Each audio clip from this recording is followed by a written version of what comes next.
We challenge you to find a better villa at just rupees 1.29 crores in Kelambakam, Moyamar.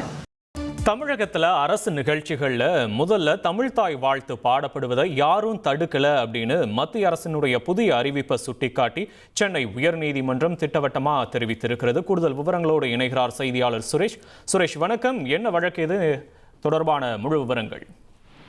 வணக்கம். தமிழ்நாட்டில் அரசு நிகழ்ச்சிகள் தமிழ்தாய் வாழ்த்து பாடி துவங்குவதும் தேசிய கீதம் பாடி இசைத்து நிறைவு செய்வதும் பல ஆண்டுகளாக மரபா பின்பற்றிட்டு வருது. இந்த நடைமுறையை நீர்த்து போக செய்கிற வகையில அரசு நிகழ்ச்சியை வந்தே மாதரம் பாடிதான் துவங்கணும்னு சொல்லி மத்திய அரசு ஜனவரி 28ஆம் தேதி ஒரு சுற்றறிக்கை பிறப்பித்திருக்குது. அந்த சுற்றறிக்கையை ரத்து பண்ணி தமிழ்தாய் வாழ்த்துடன் நிகழ்ச்சிகள் துவங்குவதை உறுதி செய்யறதுக்கு உத்தரவிடணும்ன்ற கோரிக்கையோட சென்னையை சேர்ந்த அனன்யா ராதாகிருஷ்ணன் என்பவர் உயர்நீதிமன்றத்தில் வழக்கு தாக்கல் செய்திருந்தாரு. இந்த வழக்கு தலைமை நீதிபதி அரவிந்த் தர்மாதிகாரி, நீதிபதி அருள்முருகன் அடங்கிய அமர்வுல இன்னைக்கு விசாரணைக்கு வந்தப்ப மத்திய அரசு தரப்புல ஆஜரான வழக்கறிஞர் என்ன சொல்றாருன்னா, மத்திய உள்துறை அமைச்சகம் ஜூலை 9ஆம் தேதி புதுசா ஒரு அறிவிப்பானை வெளியிட்டிருக்கு. அந்த அறிவிப்பானைப்படி வந்தே மாதரமும் தேசிய கீதமும் இணைந்து பாடப்பட வேண்டும். அதுல வந்தே மாதரம் தேசிய கீதம் 2ல வந்தே மாதரம் பாடல தான் முதல்ல பாட வேண்டும் என்று அந்த அறிவிப்புல சொல்லியிருக்குது.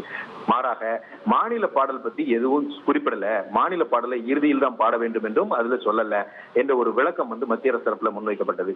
இதை ஏற்றுக்கொண்ட நீதிபதிகள் இந்த புதிய அறிவிப்பானையின் அடிப்படையில தமிழ்தாய் வாழ்த்தை முதல்ல பாடுவதற்கு யாரும் தடை செய்யவில்லை, தடுக்கவில்லை என்றும், பின்னர் வந்தே மாதரம் முதல்லையும் அதன் பிறகு தேசிய கீதத்தையும் பாட வேண்டும் என்று மட்டுமே அந்த அறிவிப்பாணையில் தெரிவிக்கப்பட்டிருக்கிறதாக சுட்டிக்காட்டிய நீதிபதிகள் அந்த அடிப்படையில தான், அந்த சுற்றறிக்கையினுடைய அறிவுறுத்தலின் அடிப்படையில தான் சுதந்திர தினத்தன்னைக்கு சென்னை உயர்நீதிமன்றத்தில் முதல்ல தமிழ்தாய் வாழ்த்தும் அதுக்கு பிறகு வந்தே மாதரமும் இறுதியில தேசிய கீதமும் பாடப்பட்டதாக நீதிபதிகள் தெளிவுபடுத்தினாங்க.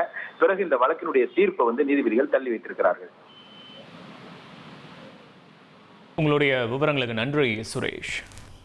We challenge you to find a better villa at just rupees 1.29 crores in Kelambakam, Moyamar.